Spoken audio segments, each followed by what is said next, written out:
Populism has most definitely taken the world by its grip over the past decade or so, we believe. And in this session, we will ask or try and find answers to a few questions. If South Asia does have its own brand of populism, what are some of the salient features of populism in this part of the world, and how does it differ from more developed parts of the world as well?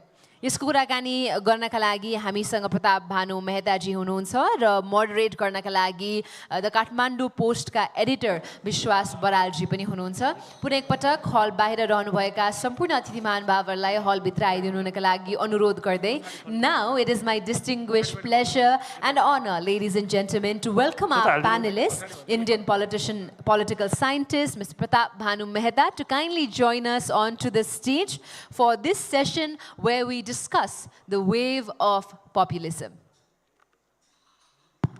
Yeah, I think.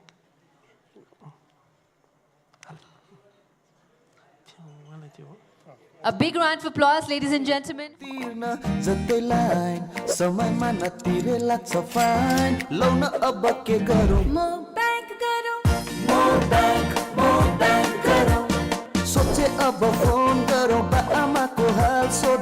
Balance सकिएछ लौन अब के गरौँ म bank गरौँ सामान किन्नु पसल गइन्छ खुद्रा नभए झन्झटमा परि It's always a little tricky, and sorry to keep you waiting for a little longer. Please bear with us. Pratap Bhanu Mehta, I have been reading him for the last 20 years. He is a noted public intellectual. He has held professorships at Harvard, Princeton, and JNU. And he has written on intellectual history, political theory, law, India's social transformation, and world affairs, among other things. So we are here to talk about populism today. So I will sticking to the theme of this conversation. Let me be a little populist in my questioning as well. So a very straightforward question would be, what is populism? But I think we'll get into too much theory that way. So let me reframe it. In this part of the world, what makes leaders like Narendra Modi or KP Sharma Oli populists? And in your opinion, looking around the region, which is the most populist political party, or which is the most populist political leaders? First of all, it's a great privilege being here, and sorry to keep you for lunch. You've asked a very important question, and unfortunately, I think it does involve a lot of theory, but I'll be very brief. Because, so if you're thinking of figures like Prime Minister Oli, Prime Minister Modi, I think one way to think about how populist they are. I mean, I'm not convinced, for example, that Prime Minister Oli is actually populist, and let me just kind of explain why, right? Contemporary populism has 4 or 5 elements, and I think in each country these elements are playing out differently. The first and most important element, which is very dominant in India, is mobilizing ethno-nationalism, right? Nationalism has been an accompaniment of democracy all through its history. It both enables democracy and it subverts democracy. But one of the features of a certain kind of populism, right, is to actually say that the nation has a kind of singular identity.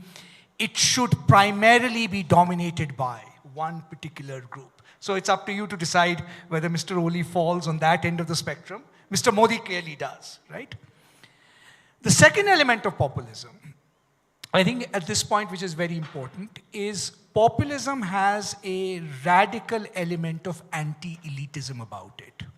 So across the world, whether it's Mr. Trump, whether it's Mr. Modi, there is a construction of the world that says that there was an old elite, an old political elite, an old business elite, not business elite so much, old professional elite, that controlled the intellectual, moral, political resources of the country. And that elite structure, which in India, Mr. Modi refers to derisively as dynastic rule, but that's a shorthand for that old elite. It doesn't mean a literal dynasty, right? That old elite is corrupt and needs to, in a sense, be thrown away. Mr. Trump, right? It's a revolt of the industrial elite aligned with the working class against what they think is an elite that controls most of America's intellectual, symbolic, professional capital, right? I actually don't see that radical anti-elitism in Nepal, in that sense of anti-elitism, right? In fact, if anything, Nepal's political establishment right now is actually, I think, quite comfortable in some senses. I think maintaining the status quo around, in a sense, elite structures, right? The third element is a style of politics, right? So populists don't like intermediation of any kind. There is a single identity to the people that can be appealed to directly, which is why they are impatient with institutions. Their diagnosis is that institutions subvert the power of the people, right? Because institutions are elitist. Courts have been used to stymie economic growth. Checks and balances are actually really not about holding government accountable. Checks and balances don't prevent the people from doing the things they want to do. So there is an incredible contempt and impatience with any form of intermediate power, right? And there are elements of that in Nepalese politics, but it's not, in a sense, as prominent, I think, as it is in India at the moment. And the final thing I would say about populism, which I think for South Asia is very important, and particularly I think going ahead will be important for Nepal. So at one level, populists play identity politics, right? Like Mr. Modi does. He believes in majoritarianism. He believes in the project of constructing India as a Hindu nation, right?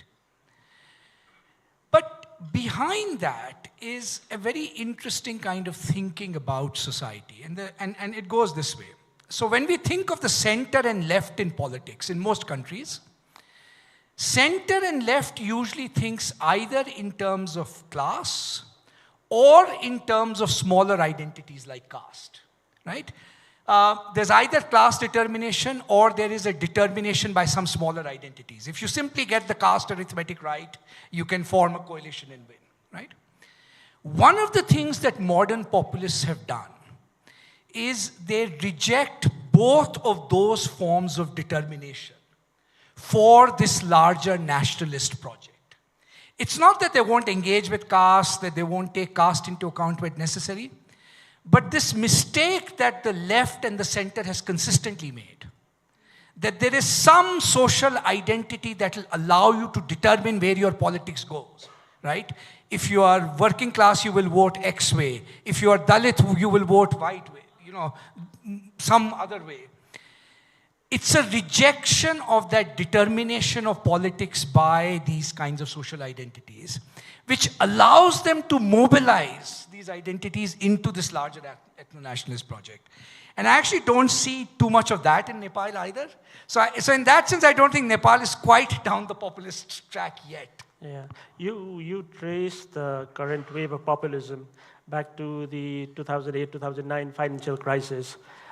Its effects on larger economies, rest of the world, was very evident. How do you see its effect in the subcontinent, in India, even in smaller countries like Nepal and Sri Lanka? How did you see? How is the effect still playing out?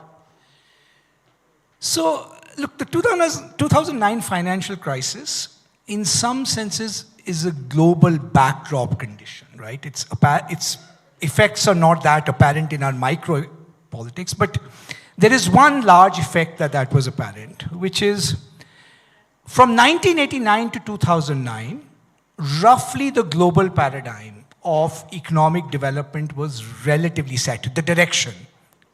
Integration into the global economy is a good thing. Broadly speaking, deregulation is a good thing. Inequality will take care of itself, right? And there is a kind of elite technocratic structure that can steer all of these countries in that direction, right? What 2009 did was, in a sense, it broke that consensus across the world. There's a kind of collapse of that, right? And you might say that centrist parties, non-right-wing parties, really have not fully recovered from that collapse. I mean, right now, if you look at the world, there isn't a single centrist leader who believes in that combination, which, by the way, just to be transparent, I actually think gets a much worse press than it deserves. I think it was also a period of incredible economic achievement.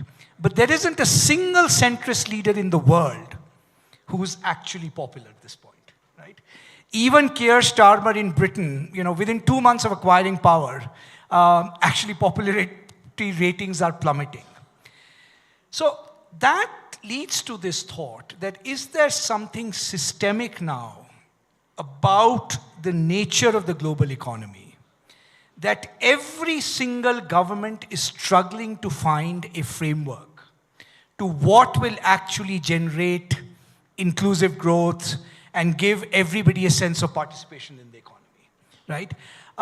And that is, I think, a debate playing out in South Asia, right? Circa 2013, 2014, I think Manmohan Singh's time, we had a very clear sense of the framework we were operating under, even if the pace of change was not sometimes what we would like. Right now, if you ask the question, what is the South Asian framework for development? Right? It's actually pretty ad hoc. Do we want to integrate into the world economy or do we not? Right? India is talking in both kind of languages, right? In some ways. What do we think about inequality? What do we think about the fact that the single biggest crisis facing South Asia is the creation of high productivity jobs? Right now, we are operating in the dark. None of our countries actually have a minimally coherent framework that is addressing this. And it's reflected in the fact that, at the risk of being graceless, I'll say this, the political class of most countries in South Asia seems to be in deep denial of that lack of framework. In India, what we see is the BJP appropriating Hinduism to serve its populist goals, as a tool to get to power. We see similar tendencies in Nepal too. Do you see the possibility of, say, Hinduism or Hindutva being used as an ideology to get to power and stay there, even in Nepal? I mean, it would be presumptuous for me to comment on Nepal. I mean, No, you're very well informed. I was talking to him earlier. But I'd say two things, I think, about that. One, I think it is important to say this. Hindutva and Hindu nationalism is the single biggest assault and colonization of Hinduism in its history. It seems to mobilize Hinduism, right, for political ends, as you say, right? I mean, everything from building temples and all of that. But it is actually involves a transformation of Hinduism. Transformation of Hinduism from a vibrant, living religion with diversity, all kinds of philosophical debates, meaning of life, into a single point agenda, which is creating a narrow ethno-nationalist identity, right? For who is Hindutva for Savarkar or Mr. Modi, right? I mean, not to find a point on it, anybody who defines themselves against the outsider, right? In that sense, Mr. Modi has done to Hinduism what the British could not do, what no other political force in the subcontinent has been able to do, which is reduce it to this ethno-nationalist identity, right? And I suspect it's going to be harder to do that in Nepal, in part because, in a sense, at one level, the kind of the dominance of Hinduism has gone much more freely, in a sense, accepted. I think the social dynamics are different. In order for them to do it in Nepal, they would actually have to find the other of Hinduism, of Hindu, right? And that's always exclusionary. It always speaks a language of violence, and I just hope Nepal doesn't go down that way. But I suspect in Nepal, the axis is not going to be quite Hindu, non-Hindu in that way. Yeah. When we talk about this rising wave of populism, Yogendra Yadavji was also talking about India. It would be hard to call even Modi's India even a democracy. In India, in Trump's America, all over the world. what is the end point of this rising wave of populism? Where does it end? Or does the cycle also reverse? So, let me be a little controversial. I think we sometimes load too much on the term democracy, right? I mean, I think it was a tenor of the discussion in the morning panel, right? Trump's election is not democracy. It's not obvious to me that it's not. You have to accept the fact that he has got a popular mandate. One aspect of democracy is people having the sense that they are exercising their agency to create the government that they want. Mr. Trump has that. Whether we like it or not, Mr. Modi has that. He's had that as much as any leader in India's history, right? Right? So I think we do have to face up with the uncomfortable fact that people exercising their agency will make these choices. And as Yogendra Yadav rightly said, I think the analytical task for us is to understand more deeply why they are actually making these choices, rather than settle the matter by definition, right? We make our lifestyles too easy. Okay, so we call Trump, anti-democratic, and we call Mr. India not a democracy. Where does that get us? It certainly helps us rally the troops for democracy. We want to say preserve civil liberties and so forth. But politically it doesn't get us anywhere, right? India, Congress party is running on democracy in danger. Kamala Harris ran on democracy in danger, right? Neither of them are being able to persuade their electorates that democracy is quite in danger in the way in which we think. So I think we need to deconstruct this discussion a little bit. In some cases, individual rights are in danger, and we should call them individual rights. If we just collapse them back into democracy, right, you actually don't get a clear specification of who should, in a sense, be the object of mobilization and in some ways critique here, right? So I think we have to accept the fact that people exercising their agency for whatever reason have come to the conclusion that their destiny and future is better entrusted to people like Trump and Modi. And there's no point the center and left simply saying, oh, this is anti-democratic, end of story, right? Yes, it is. I mean, most of us who worry about democracy worry about the consequences of these choices. There are very specific ways in which empowering these kinds of leaders will hurt sections of the people, in India's case, minorities, freedom of expression, so on and so forth. But I don't think it's politically as productive to say that's just got to be your mobilizing call.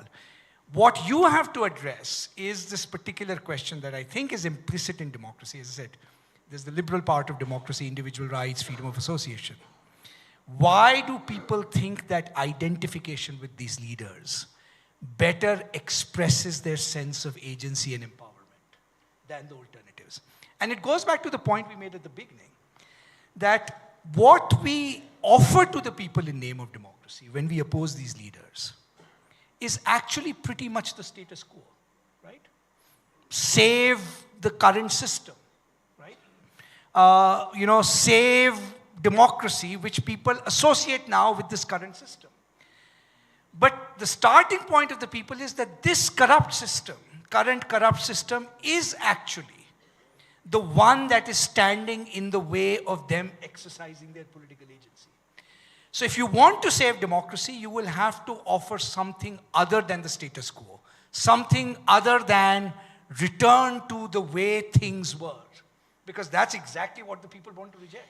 But what if it entails the destruction of the institutions of democracy, the fundamental tenets of democracy? Then is that still acceptable? Because what I get from what you're saying is that you are obviously worried about Trump's rise, but you don't think it's it's a catastrophic development as well. And related to that, could you? I mean, it's a bit of a prediction. Could you give us 3 or 4 things, scenarios that will happen globally following the Trump's election? How do you see it playing out in politics all over the world? Oh gosh,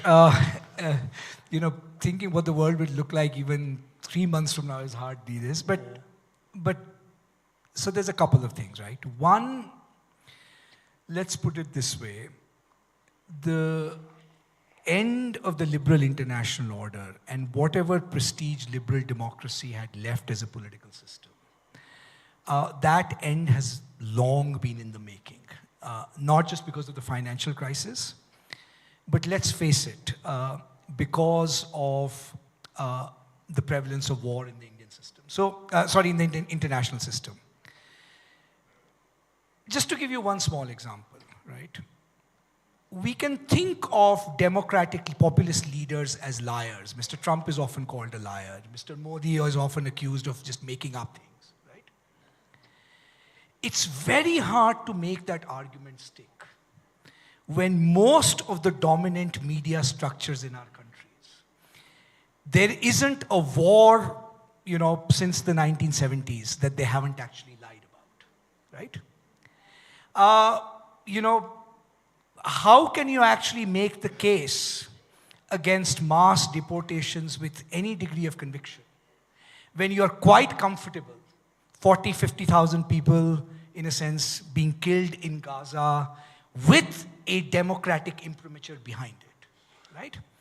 So if you want to gain credibility, it's not going to be enough to scream darkness and democracy is in danger.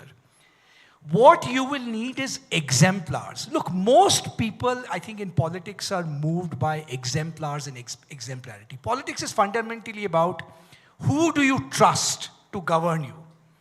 It's not that, Indians in 1950s were actually a radically more different species than they are now, right?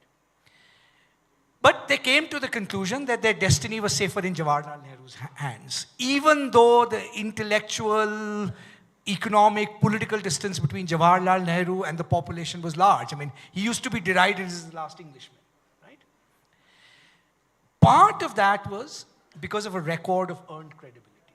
And I think the challenge for the center and left, or if you want to oppose sort of figures like Trump and Modi, is actually creating political forces and leaders who can exemplify actually the very virtues and principles that they're actually talking about. Now, I think with Mr. Trump's coming, I think very frankly, the international system will become an anything goes system. There are no norms left. There's no society of nations governed by norms that will actually give you respectability. I mean, I think most of the discussions is going to be, why weren't you harsher enough on minorities? Depending on the actions the Trump administration takes, it's actually going to license and legitimize harsh crackdowns on potentially minorities in some senses, anywhere else. So I think we are in a period of actually quite a bit of chaos in some senses. Now the only question is this chaos a moment of opportunity to go back to first principles? Or do we simply, in a sense, internalize, right, this kind of lack of norms that he starts bequeathing to the international system? Yeah, this question of going back to first principles, here we are talking about a wave of populism. If you talk about a wave, it goes up and it goes down, right? So the current wave of populism seems to be going up. So what is the way it goes down? Is it a matter of time? Is it historically, does history move in that direction? Or like, do we take particular actions so that this wave dies down? So look, of course, if you take the long abstract view, history does move in waves, right? There was the third wave of democratization in the 1970s, 80s, massive wave of democratization, then de-democratization. So in the longitude of history, you can always, in a sense, say there are waves, right? But the direction that societies will take will depend on the forms of political action that we actually take, in a sense, here and now. And I think, as I said, I mean, to me, the central challenge of politics is how do you create political parties, political leaders, those who claim to represent us, that carry some degree of credibility with large sections of the population, right? And ensuring that those politicians and those parties actually have a minimal degree of commitment to democracy. Now, the reason the wave will come, the reason the wave, there will be opportunity, is as I said, look, none of the populists have deep and serious answers to the economic challenges that we actually face. Latin America is a kind of good example where you've had waves of both right and left populism, right, in some ways, right? I think even in the last election in India, insofar as there was a bit of a pushback against the dominance of the BJP, part of it is that underlying sense, and I think people actually are now willing to express at least this sense more openly, even if they're in the end going to vote for Mr. Modi, is that many of the fundamental problems that Mr. Modi claimed he would solve, right, remain unsolved, right? Consumer spending is flat. Private investment has not taken off in India, right? Indian growth is still largely driven by public sector capex investment in basically two sectors, right? That golden age for the Indian economy that he promised, in a sense, has come back, right? So there are going to be these pockets of discontent that, in a sense, appear from time to time. And the question for political leadership, opposition party leaders is, do you channelize those pockets of political discontent into something more creative and meaningful? Or do you simply say what we are going to promise you is a politics of low aspiration, micro-identity politics, and just reverting back to the status quo? Yeah. If we have questions, we'll take two short questions. Are there questions from the floor? Because we are very close to lunch. If there are no questions from the floor, I'd like to ask one short question.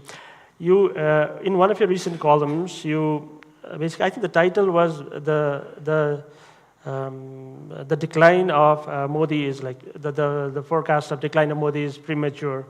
So you expect the Modi rule or the BJP rule to continue till, I don't know, next 10, 20 years? And what will explain the longevity or lack of it? Since political sciences are mostly wrong about the world, I want to predict that it will continue for 20 years, so maybe it won't. I think more than Mr. Modi, look, he's an individual, right? And obviously he matters considerably. I think for India, the two fundamental challenges remain the same, which is, will Hindu nationalism continue to consolidate in the way that it is consolidating? And it is consolidating in forms that go way beyond Mr. Modi. You know, Yogendra Yadav ji said that democratic politics needs a moral force outside of electoral politics. Unfortunately, in India and South Asia, the only source that is providing that force is the RSS, right? That long-term project of cultural transformation, of colonizing, massacring Hinduism into something narrow and exclusivist, right? That's the only big, in a sense, cultural agenda, right, on the horizon. And my fear is that that project now has actually much deeper roots, certainly in India's elites, right? And elites matter a lot because they actually control more power, right? And I think it's going to be a much harder call to actually push that back. Even India's opposition parties actually do not want to quite push back on that project. Rahul Gandhi is an exception in this respect. He calls it out. Almost no other leader in the opposition wants to actually fight on that terrain. So the consolidation of that project, in some ways, right, which is a kind of classic modern creation of a ethno-nationalist state project, that I fear has, I think, a longer shelf life than in some senses even Mr. Modi might. So BJP rather than Modi. Or something that has learnt more from the BJP than is healthy for a country like India. Thank you so much, Pratapji. Thank you for a wonderful session. Thank you. Over to you. Thank you very much to our panelists and to our moderator as well, our panelists Pratap, Bhanu, Mehta, and our moderator Biswas, Baral, for this discussion on populism and for shedding the spotlight onto it. Thank you very much for that. Ladies and gentlemen, we now break for lunch. We have 45 minutes for lunch, and I'd like to request all of you to please definitely be back at exactly 3 p.m. as we talk about social media, a double-edged sword. So ladies and gentlemen, we break for lunch and hoping to see all of you back at the hall at 3 p.m. Thank you. घरासी bill तिर्न जतै line समयमा नतिरे लाग्छ fine लौ न अब के गरौँ म bank गरौँ म ब्याङ्क गरौँ सोचे अब फोन गरौँ बा आमाको हाल सोधौँ ब्यालेन्स सकिएछ लौ न अब के गरौँ म ब्याङ्क गरौँ सामान किन्न पसल गइन्छ खुद्रा नभए झन्झटमा परिन्छ लौ न अब के गरौँ म ब्याङ्क गरौँ म ब्याङ्क गरौँ घर भाडा तिर्छु भनेकै 2 हप्ता भइसकेछ ब्याङ्क पुग्दा पुग्दै 6 बजिसकेछ लौ न अब के गरौँ म ब्याङ्क गरौँ एनआइसी एसिया मो ब्याङ्क गरौँ एनआइसी एसिया ब्याङ्क पनि साथी पनि राम्रो पनि हाम्रो पनि Songs from the valleys of Nepal, a symphony of promise and optimism. The timeless grandeur of living history, a fiery beauty that radiates grace. The majestic Himalayas, meditative, reflective, a surrender to silence.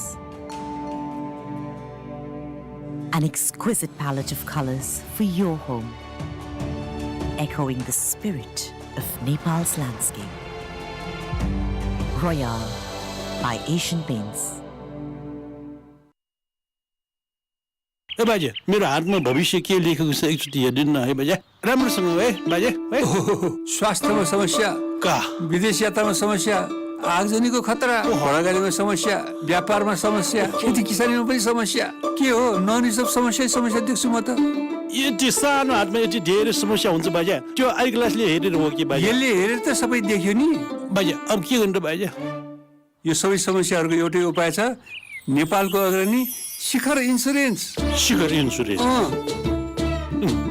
उचित बिमा शुल्क दक्ष जनशक्ति छिटो अनि सजिलै दाबी भुक्तानी दुःख पर्दाको साथी नेपालको अग्रणी शिखर इन्स्योरेन्सले नै गर्छ सारा समस्याको समाधान शिखर इन्स्योरेन्स दुःख पर्दाको साथी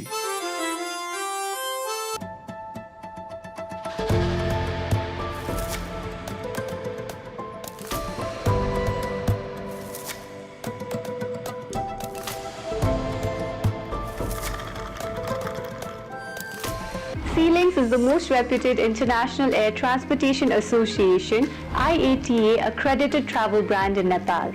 With over 17 years of expertise in providing a complete travel management solutions for all your leisure, corporate, holiday, education and MIC travel needs. We also offer an online booking solution through our web booking engine, ticketbhandar.com. Our attractive outbound tour packages covers various destinations including Dubai, Thailand, Vietnam, Cambodia, Turkey, Europe, and many more. Additionally, we also cater inbound travel packages that promotes tourism within Nepal.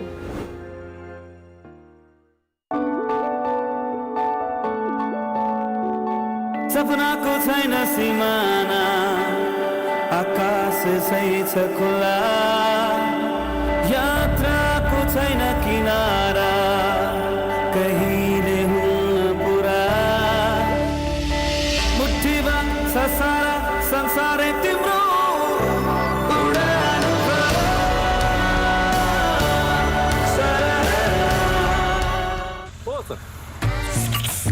O sir 100 रुपैयाँको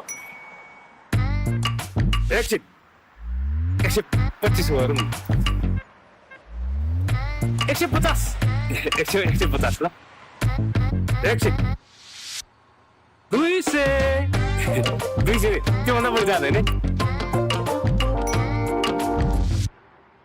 200 को हालेर 125 मात्र बाँकी त extra हो नि sir यस्तो पनि कहीँ हुन्छ किन हुँदैन भारतको महामहोत्सवमा पाइन्छ 125 एमबीपीएस को प्राइसमा 200 एमबीपीएस को स्पिड एकको दाममा दुईटा मेश राउटर्स र हाइसेन्स होम अप्लायन्सेसमा 28% सम्मको डिस्काउन्ट भारत महामहोत्सव पाउनुहोस् extra NIC Asia presents Kantipur Conclave powered by Asian Paints. E-commerce partner nimbusbazaar.com. Insurance partner Shikhar Insurance. Hospitality partner Hyatt Regency. Travel partner Zealings Holidays. Airlines partner Nepal Airlines. International airlines partner Cathay. Domestic airlines partner Yeti Airlines. ISP partner Vianet.